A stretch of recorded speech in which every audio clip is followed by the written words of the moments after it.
Olá, turma. Bem-vindos aqui a mais uma aula de matemática, certo? Na aula de hoje a gente vai falar sobre porcentagem, certo? Como a gente sabe, a porcentagem ela vem, né, ela deriva de uma fração com denominador 100. Nesse caso, sempre podemos associar esses dois tipos de número, facilitando na hora de realizar cálculos. Então, por exemplo, 30%, certo? 30% a gente pode transformar na fração 30 sobre 100, certo? E aí, simplificando aqui por 10, a gente chega em outra fração equivalente a 30 sobre 100, que é 3 décimos, tá bom? Então, 3 décimos é equivalente a 30%, representa a mesma quantidade. Outro ponto é, se ela é uma fração, também pode ser descrita por um número decimal. Dessa forma, podemos associar os três tipos de números, certo? Então, por exemplo, aqui, ó, 10,5%, certo? Se a gente transformar esse número em fração, a gente chega em 10,5 sobre 100, certo? Já que é por cento sobre 100. E esse número aqui, a gente pode estar dividindo 10,5 dividido por 100 e vai chegar em 0,105. O que eu quero que vocês notem aqui é que a vírgula na porcentagem, certo? Quando a gente transforma para número decimal, ela anda dois algarismos aqui, ó. Então, ela estava entre o 0 e o 5, né? E ela vai pular o 0, pular o 1, certo? E a gente vai ter aqui 0,105. Outro exemplo, 0,7%. A gente tem 0,7 sobre 100, que se transforma em 0,007, certo? Aqui, novamente, ó, a vírgula que estava aqui, pulou duas casas e foi parar aqui na frente. Então, sempre que a gente tiver uma porcentagem, quiser transformar em um número decimal, eu posso fazer esse movimento direto. Por exemplo, 120%. A vírgula ela está aqui, ó, que todo número inteiro, né? Vamos pegar um exemplo aqui, ó. Se eu pegar aqui o 5, certo? 5 é a mesma coisa que 5,0, só que esse vírgula aqui, ele não precisa aparecer, tá bom? Então, por esse motivo, a gente tem 120%. Quando eu vou transformar ele em um número decimal, basta eu pegar a vírgula que está escondido aqui, andar duas casas para frente e fica 1,20, beleza? Quando a gente vai falar de porcentagem de uma quantidade, certo? A gente sabe que a porcentagem ela indica, certo, parte de um todo, assim como uma fração, né? Então, a fração é uma parte de alguma coisa. A porcentagem é a mesma coisa. Nesse caso, o numerador é essa parte e o denominador é o todo. Por exemplo, dos 30 alunos de uma sala, apenas 6 tiraram a nota máxima na prova. Então, 6 de 30 indica a quantidade de alunos que tiraram nota boa, né? Essa fração pode ser escrita como 0,2, certo? Se eu dividir o de cima pelo de baixo. E esse número aqui eu posso reescrever como uma fração, certo? 2 sobre 10, já que eu só tenho uma casa aqui, ó. Então, fica 2 sobre 10. Para que eu transforme numa porcentagem, eu tenho que ter o denominador 100. Então, eu vou multiplicar em cima e embaixo por 10, vai ficar 20 sobre 100, que é 20%. Beleza? Então, outra forma simplificada aqui, ó, é de você pegar o número decimal, quer transformar em uma porcentagem, basta multiplicar ele por 100, ó. 0,2, quando você multiplica por 100, vai virar 20%, certo?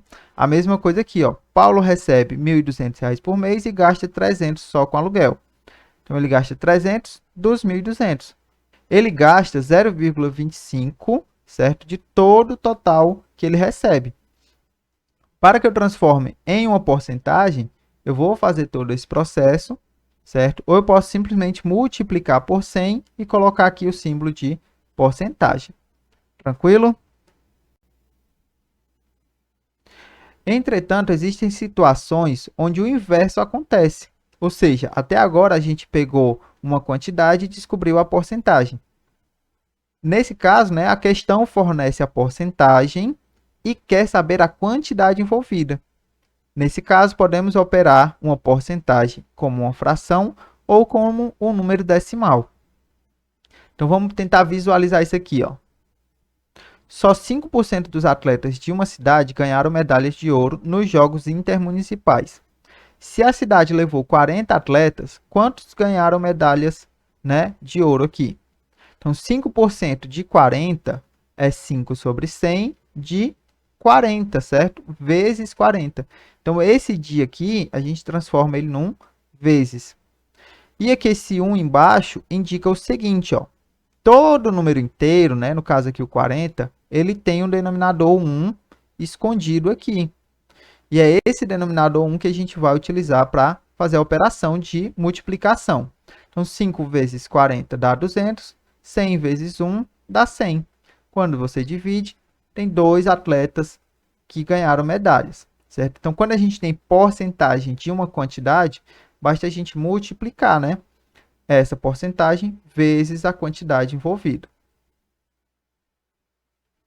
Para finalizar, a gente tem aqui os descontos e os acréscimos. A maneira mais comum de encontrar a porcentagem é quando lidamos com dinheiro.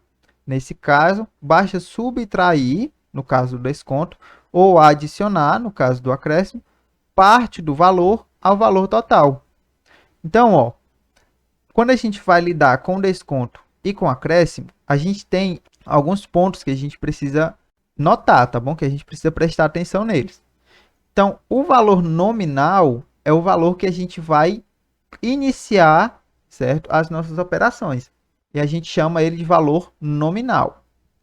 O V é o valor final. Depois que você faz toda a operação, você tem o valor final. A gente indica ele por V. O D é de desconto e o A é de acréscimo.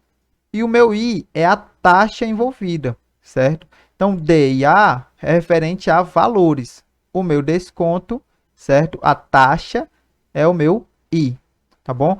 E aqui é onde começa a parte interessante, ó. Tanto o desconto quanto o acréscimo, ele vai ser calculado em cima do valor nominal vezes a taxa, certo? E o meu valor final vai ser o valor inicial menos o desconto, né? Ou mais o acréscimo, vai depender da situação. Então, vamos tentar visualizar isso aqui. O celular que Jéssica vai comprar custa R$ 1.500, se for pago no cartão. Então, o meu valor nominal aqui, que é o meu valor inicial, certo? É 1.500. Mas pagando à vista, tem um desconto de 20%, ó. Então, já achei o meu I também. Quanto ela pagaria à vista? Então, N é o valor inicial, né? Que é 1.500. O V eu vou descobrir. O D eu também vou descobrir. E a minha taxa é 20%. Então, ó, como aqui a gente está falando de desconto, tá bom?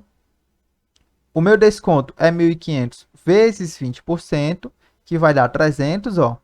1.500 vezes 20 dá 30.000, dividido por 100 dá 300. E por ser desconto, eu vou pegar, para encontrar o meu valor final, 1.500 menos os 300 do desconto, que vai dar 1.200. Então, ela vai pagar 1.200 no celular. Beleza? Então, turma, a aula foi essa, certo? Eu vou deixar uma atividade aí de 5 questões para vocês resolverem, todas envolvendo esse conteúdo, e a gente se vê na próxima aula. Beleza? Tchau, tchau e até a próxima.